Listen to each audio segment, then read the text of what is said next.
Welcome to West Foundation's on-site horticultural project, West Country Works. This is an ever-changing area where students and volunteers assist with its development under the guidance and supervision of our project leader. As we approach the area, take note of the paths that have been made to look like chippings. In fact, this is recycled rubber from old tyres and has a softened feel to it that makes the environment easy to access for wheelchair users.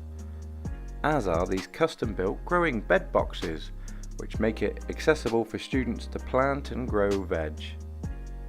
Sweet corn, runner beans, courgettes and pumpkins are just a few of the veg that is being grown here, along with some colourful companion plants, such as French marigolds. As we pan around to the right, you'll see a prepped area that will be an herbaceous border. As we go around the easily accessible grow boxes, I'd like to take this opportunity to say that we're always looking for volunteers for our horticulture projects, and if you're interested, please contact us on the information below. Now, as we travel down the path, we come to a mini orchard area, which currently has 5 fruit trees. These were all donated, and this is their first year of growth. The fruit has been reduced to make sure we have strong plants and root systems, but should flourish next year. Back to the path, and you'll notice lavender borders at the edges.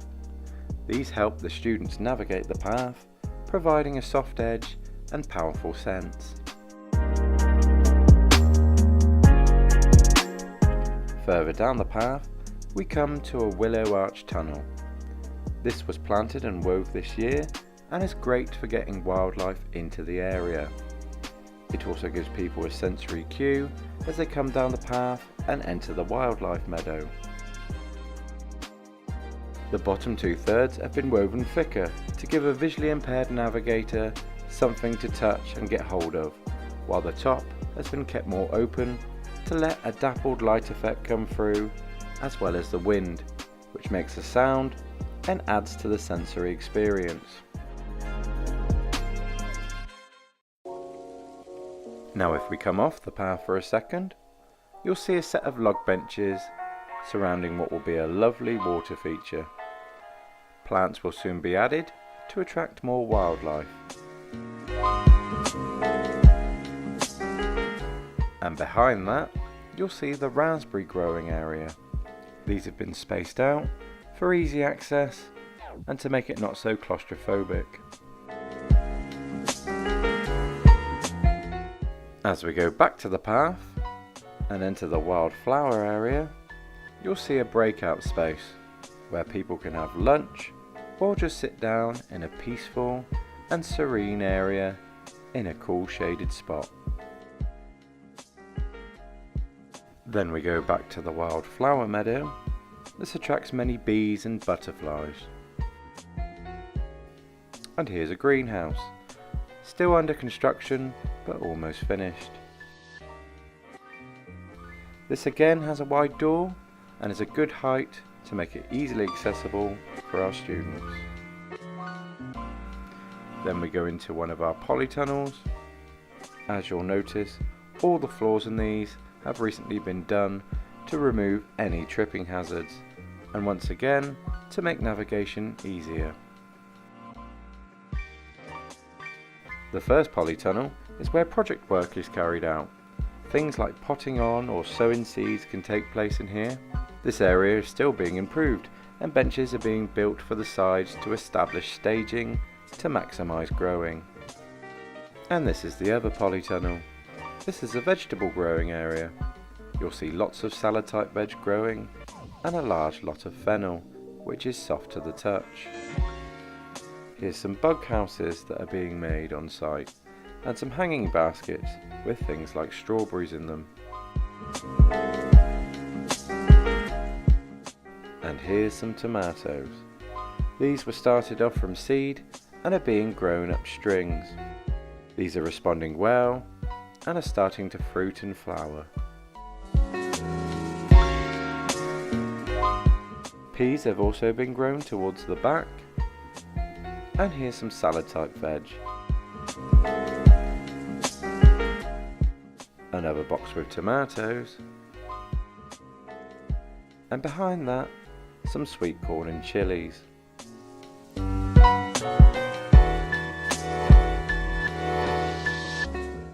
You'll also see cucumbers, which again are doing very well. This tunnel now has an irrigation system, and you'll see the piping is high so that there aren't any tripping hazards. Back out of the polytunnel, you'll see a twisted corkscrew salix arch that's recently been planted, and underneath, some jasmine has also been planted to provide a lovely strong scent. To the right, you'll see a herb border.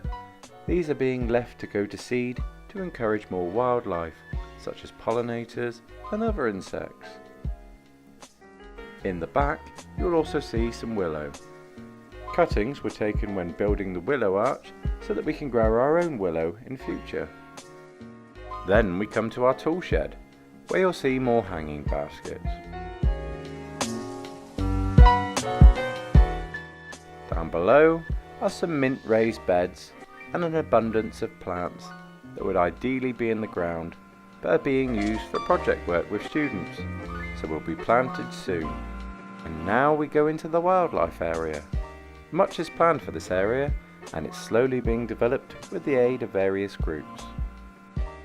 We first come to a large bug house and an exterior wildlife border, which is nicely in the shade, but where the sun does catch the area, so you will see the odd flower. And once these have grown on, it will fill up the area nicely.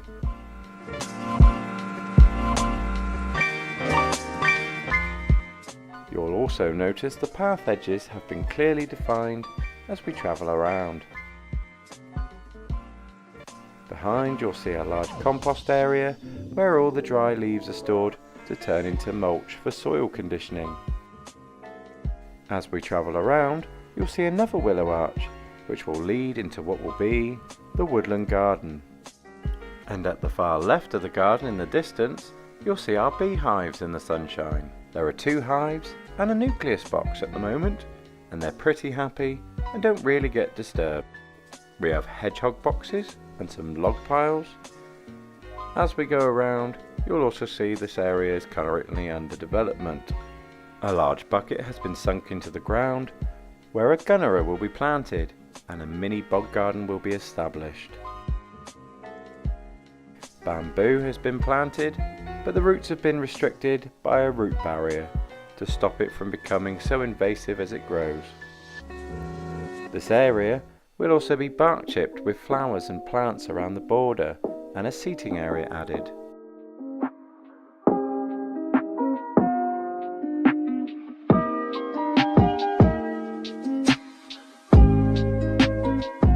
And here you'll see some trellis, which will have honeysuckle growing over it.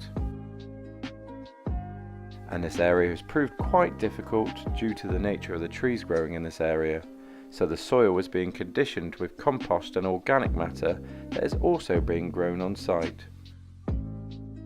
As we go around, we go into the internal beds. This part of the wildlife garden is being developed as part of a school project, with each semicircle being planted out by the end of this year. The small boulder rocks have really lightened up the area and defined the paths even further, with no sharp edges.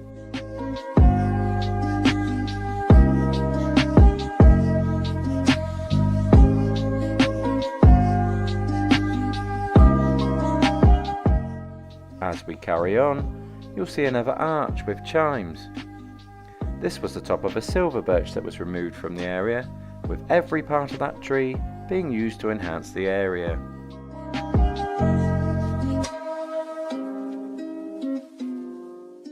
As we go through the arch, we find ourselves back at the wildflower meadow, which is hoped will eventually be waist height, so the path will lead through the centre, enabling the students to experience the sensory delight of being amidst the meadow.